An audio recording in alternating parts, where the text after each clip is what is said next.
O apóstolo Paulo faz uma clara distinção entre orar com o Espírito e orar com o Espírito e com o entendimento. Orarei com o Espírito, mas também orarei com o entendimento. 1 Coríntios 14, 15. Essa distinção foi feita porque os coríntios não observaram que tudo quanto faziam deveria ser feito para a edificação própria e também das outras pessoas. Mas eles estavam fazendo todas as coisas para a sua própria glória. É, pois, conveniente que tanto o entendimento como o coração e os lábios participem na oração. Orarei com o Espírito, mas também orarei com o entendimento. O que é feito com o entendimento é feito de maneira mais eficiente, consciente e sincera do que aquilo que é feito sem entendimento, como mostrarei mais adiante.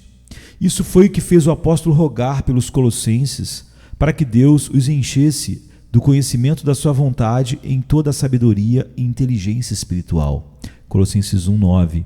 E pelos efésios, para que Deus lhes desse o espírito de sabedoria e de revelação, tendo iluminados os olhos do vosso entendimento. Efésios 1:17-18. E também pelos filipenses, que o seu amor abundasse mais e mais em ciência e em todo conhecimento. Filipenses 1:9. É bom para o homem possuir um conhecimento adequado de tudo o que empreende, seja secular ou espiritual, e, portanto, e com maior razão devem desejar isso todos os que aspiram a ser pessoas de oração. Ao falar mais sobre isso, mostrarei a você o que é orar com entendimento. Entendimento significa falar em nossa própria língua materna e também experimentalmente. Deixarei de lado a primeira parte e me ocuparei somente com a outra. Para fazer oração corretamente, é preciso que haja um entendimento sadio e espiritual em todos os que oram a Deus. 1. Orar com entendimento é orar sendo instruído pelo Espírito sobre a necessidade daquilo que a alma há de pedir. Embora o homem necessite sobremaneira de perdão dos pecados e da liberdade da ira vindoura, se ele não entende essas coisas realmente, não as desejará de modo algum, ou sentirá tanta indiferença e mornidão em seus desejos por elas, que Deus aborrecerá até mesmo sua atitude de espírito de pedir essas coisas. Isso foi o que aconteceu com a igreja dos Laodicenses. Lhes faltava conhecimento ou entendimento espiritual. Eles não sabiam que eram pobres, miseráveis, cegos e nus. Por causa disso, tudo o que faziam era considerado por Cristo como uma abominação, a tal ponto que ele ameaçou vomitá-los da sua boca, como está em Apocalipse 3, 16 e 17. Os homens que não possuem entendimento podem recitar as mesmas palavras em oração que aqueles que o possuem. Mas como há entendimento em um e não no outro, que diferença há quando eles dizem as mesmas palavras? Um fala com entendimento espiritual, o outro apenas pronuncia palavras e nada mais. 2. O entendimento espiritual percebe no coração de Deus a predisposição e boa vontade para dar à alma aquelas coisas que necessita. Por isso Davi poderia até mesmo supor os pensamentos de Deus para com ele, como está nos Salmos 40, verso 5. E o mesmo ocorreu com a mulher cananeia. Pela fé e por um correto entendimento, ela discernia por trás da severa atitude de Cristo a ternura e o desejo de ajudá-la que havia em seu coração.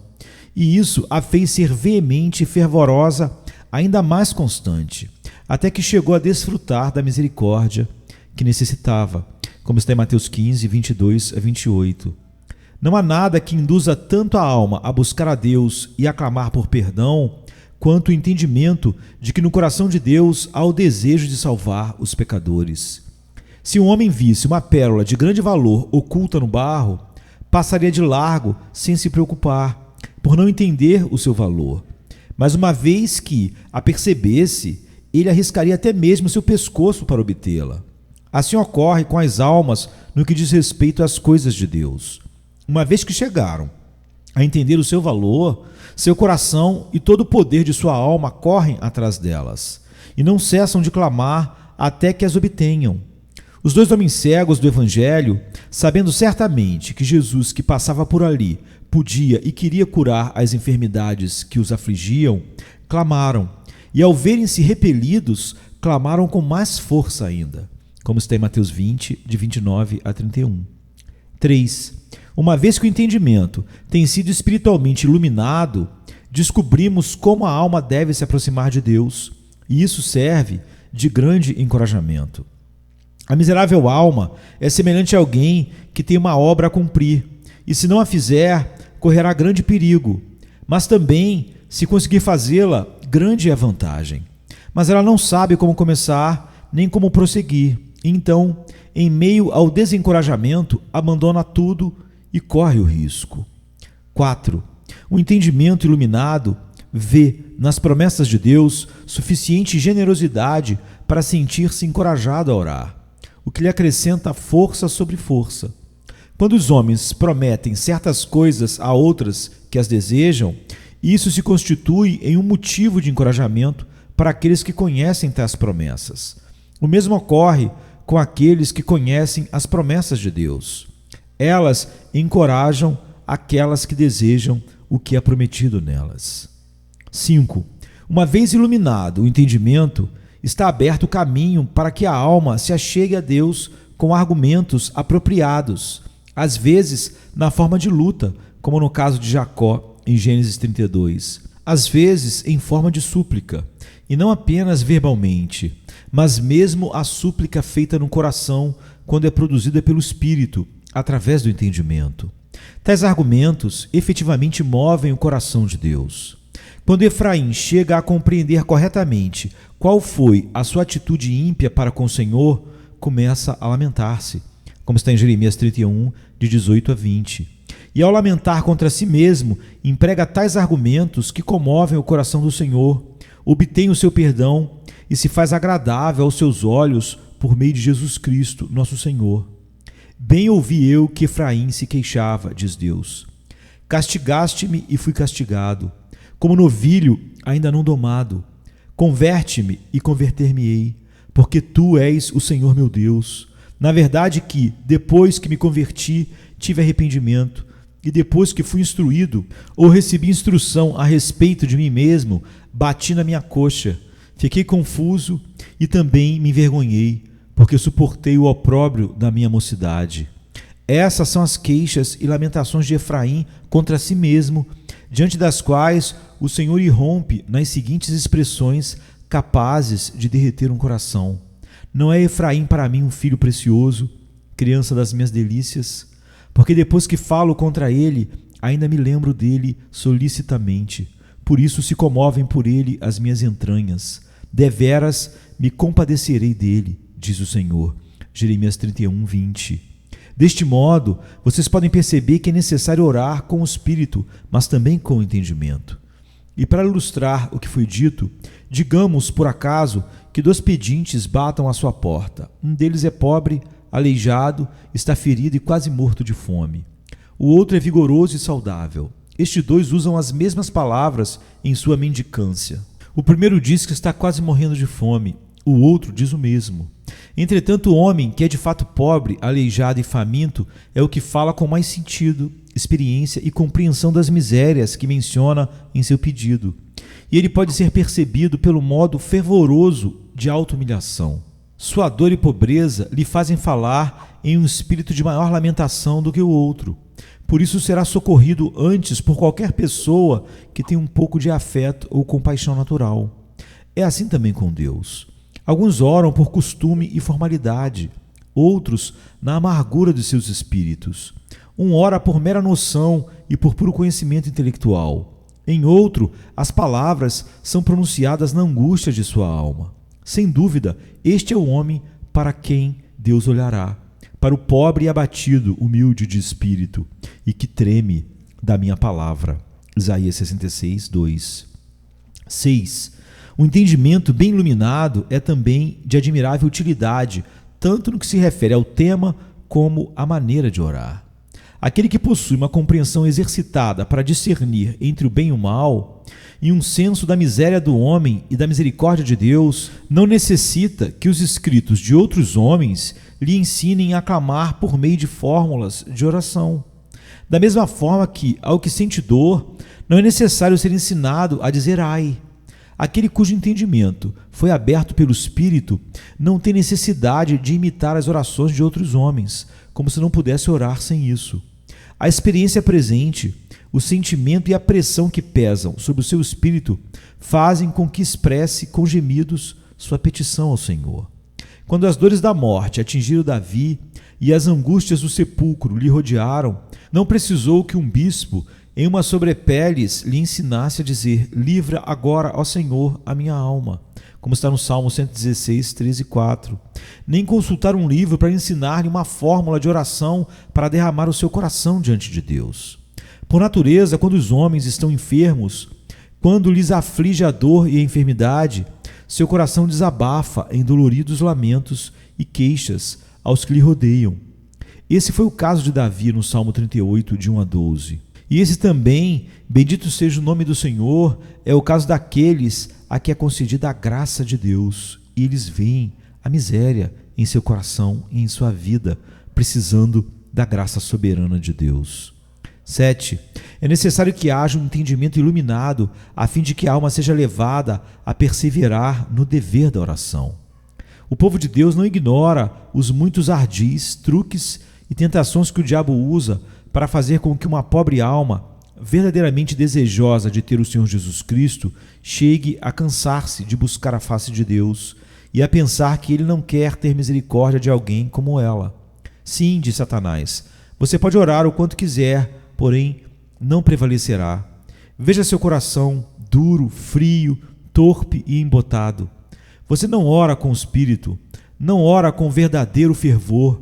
Seus pensamentos se desviam para outras coisas quando você finge orar a Deus. Fora, hipócrita, já basta. É inútil continuar lutando. Eis aqui então que, se a alma não é bem instruída em seu entendimento, clamará no momento: o Senhor me desamparou, o meu Senhor se esqueceu de mim. Enquanto a que está devidamente instruída e iluminada diz: bem, buscarei ao Senhor e esperarei. Não desistirei, mesmo que o Senhor mantenha silêncio e não fale nenhuma palavra de conforto, como está em Isaías 40, 27. Ele muito amava a Jacó, no entanto, ele o fez lutar antes de receber a bênção, como está em Gênesis 32, 25 a 27.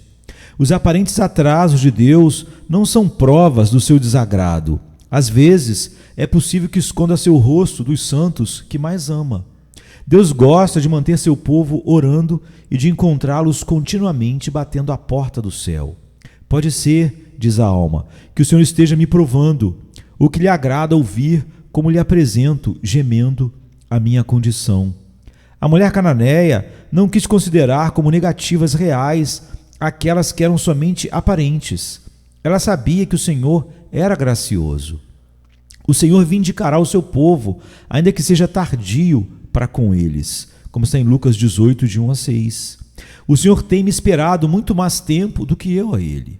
E o mesmo ocorreu com Davi. Ele diz: esperarei com paciência. Isso é, passou muito tempo antes do Senhor me responder, mas finalmente se inclinou para mim e ouviu o meu clamor, como está no Salmo 40, verso 1. O mais excelente remédio para isso é um entendimento bem informado e iluminado. É uma pena que existam no mundo tantas pobres almas que verdadeiramente temem ao Senhor e que, por não estarem bem instruídas, frequentemente estão dispostas a dar tudo por perdido, cada vez que Satanás emprega um dos seus truques e tentações. Que o Senhor se compadeça delas e lhes ajude a orar com o espírito e também com o entendimento. Aqui eu poderia mencionar grande parte da minha própria experiência. Nas minhas crises de agonia espiritual, eu tive fortes tentações para desistir e não buscar mais ao Senhor. Todavia, quando Ele me fez entender quão grandes pecadores eram aqueles de quem Ele teve misericórdia, e quão grandes eram as suas promessas aos pecadores, e que não era ao que está são, mas ao doente, não ao justo, mas ao pecador, e não ao que está cheio, mas ao que está vazio, a quem Deus comunicava a sua graça e misericórdia. Ele me fez ver isso através da ajuda do Espírito Santo e fez com que eu me apegasse a Ele e dependesse dEle, e que ao mesmo tempo clamasse, ainda que Ele não respondesse no mesmo momento. Que o Senhor ajude a todo esse povo pobre, tentado e aflito, a fazer o mesmo e a perseverarem nisso, ainda que tenham que esperar muito tempo, de acordo com o que foi dito pelo profeta Abacuque 2:3, e os ajude para essa finalidade a orar, não por meio das invenções dos homens e de suas formas estritas, mas com o espírito e também com o entendimento. E agora respondo algumas perguntas. Pergunta 1. Mas o que faremos nós, pobres criaturas, que não sabemos como orar? O Senhor sabe que eu não sei como se deve orar, nem o que se deve pedir. Resposta. Pobre coração, você se lamenta de que não sabe orar? Você pode ver sua miséria? Deus tem lhe mostrado que, por natureza, você está debaixo da maldição da sua lei. Se assim for, não se engane. Sei que você geme muito amargamente. Estou persuadido de que você não pode fazer qualquer coisa em seu trabalho diário sem que a oração brote do seu peito. Seus gemidos não subiram aos céus desde todos os cantos da sua casa, como está em Romanos 8:26. Sei que é assim. E também seu próprio coração pesaroso testifica de suas lágrimas, do esquecimento de sua vocação, etc. Não é verdade que o seu coração está tão cheio de desejos pelas coisas do mundo vindouro que muitas vezes esquece das coisas deste mundo? Então leia Jó 23:12. Segunda pergunta. Sim, mas quando eu vou para o meu quarto em secreto e pretendo derramar a minha alma para Deus, não consigo dizer absolutamente nada. Resposta. 1. Querida alma, não é às suas palavras que Deus presta mais atenção, de maneira que não lhe escute se você se apresenta diante dele com um discurso eloquente. Não, seus olhos estão postos no quebrantamento do seu coração. E é isso que faz com que o Senhor se comova para com você.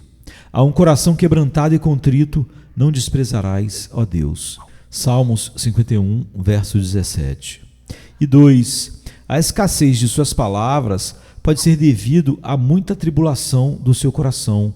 Por vezes, Davi estava tão angustiado que não podia falar, como no Salmo 77, 3 e 4. Entretanto, há algo que pode servir de consolo para todos os corações pesarosos como o seu, a saber que, embora devido à angústia do Espírito você não possa falar muito, o Espírito Santo coloca em seu coração gemidos e suspiros muito veementes, mesmo quando sua boca está fechada, o seu espírito não. Moisés, como já dissemos, fez ressoar o céu com as suas orações, e ainda assim não lemos que uma única palavra da sua boca tenha saído. Porém, 3. Se você deseja se expressar mais plenamente ao Senhor, considere primeiramente sua condição corrompida, em segundo lugar, as promessas de Deus, e em terceiro lugar, o coração de Cristo, o qual você pode conhecer ou discernir, por sua condescendência e o derramamento do seu sangue, por sua misericórdia ter sido estendida àqueles que uma vez foram grandes pecadores, e então pleiteie sua própria vileza como lamentação e o sangue de Cristo como argumento, e em suas orações que a misericórdia que ele tem concedido a outros grandes pecadores, junto com suas abundantes promessas da graça, abundem em seu coração. Ao mesmo tempo, permita-me lhe aconselhar o seguinte: não se contente com palavras, nem tampouco pense que é para elas que Deus olha unicamente. Porém, quer suas palavras sejam poucas ou muitas, que elas procedam de seu coração. Então você buscará e encontrará a Deus quando buscar de todo o seu coração, como está em Jeremias 29, 13. Pergunta 3.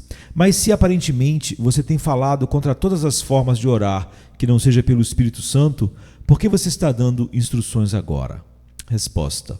Devemos exortar uns aos outros a oração, ainda que não devemos estabelecer fórmulas de oração.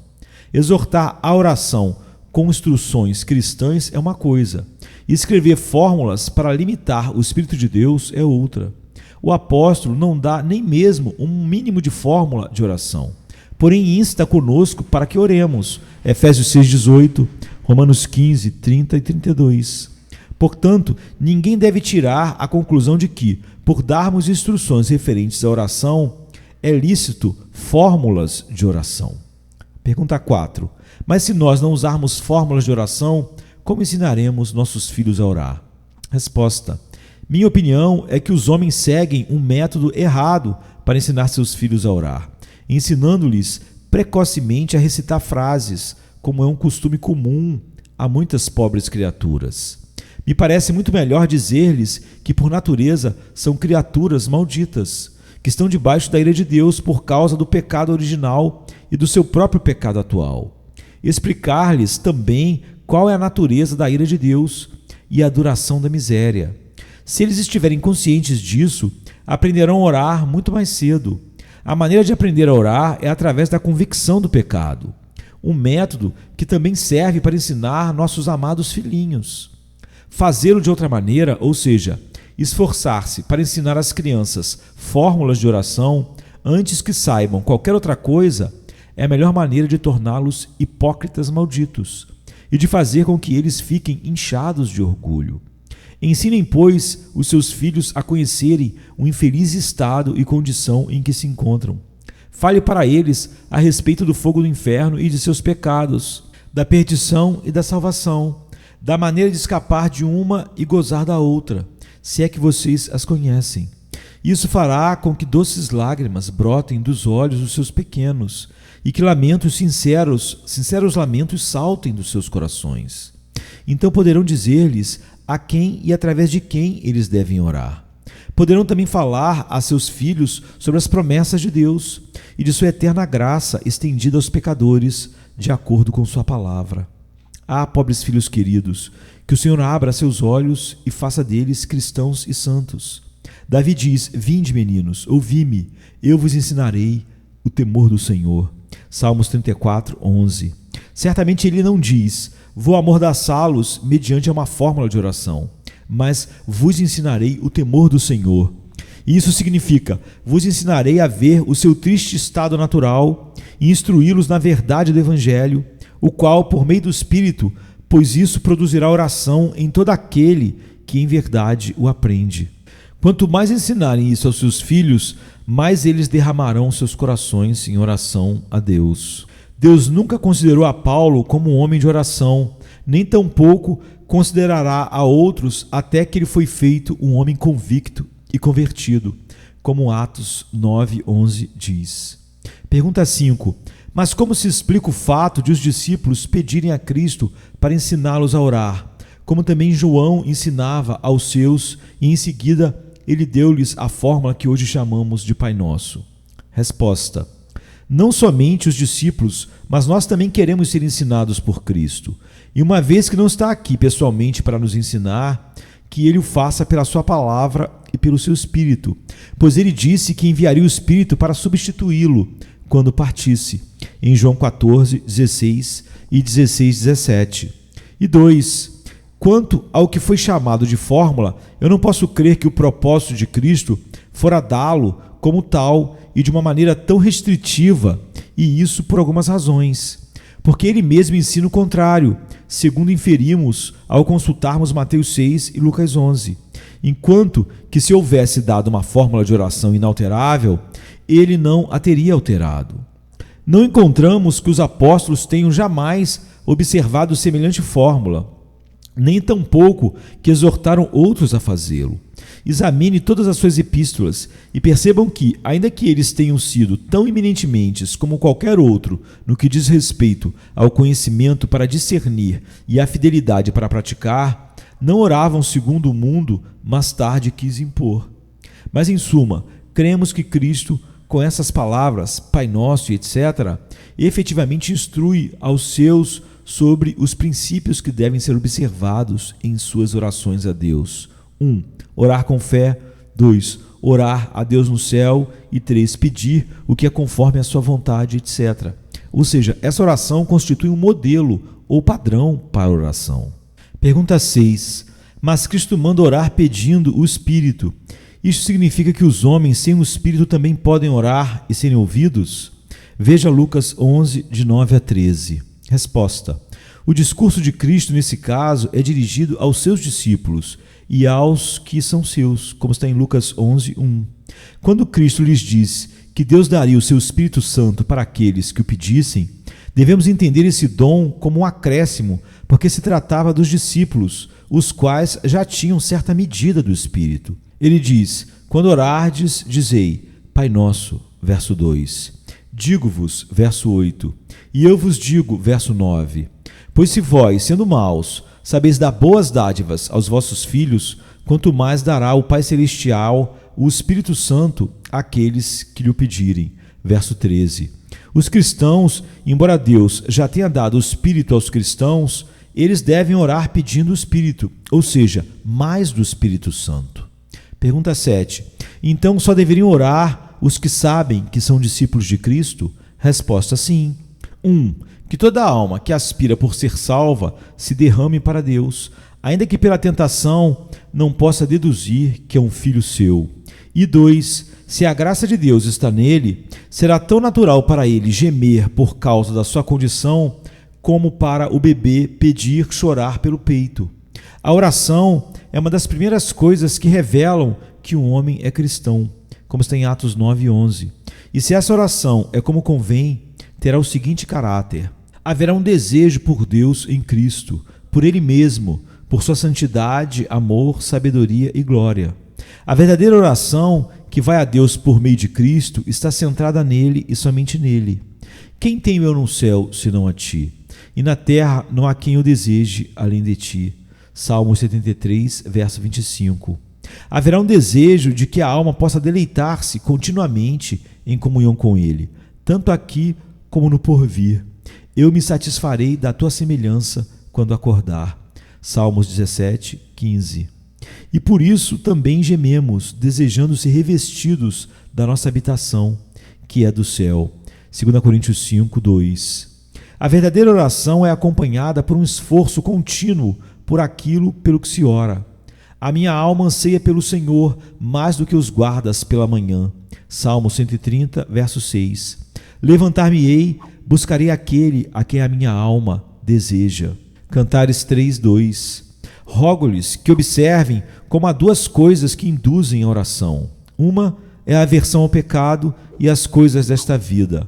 A outra é um desejo ardente de comunhão com Deus em um santo e eterno estado e herança.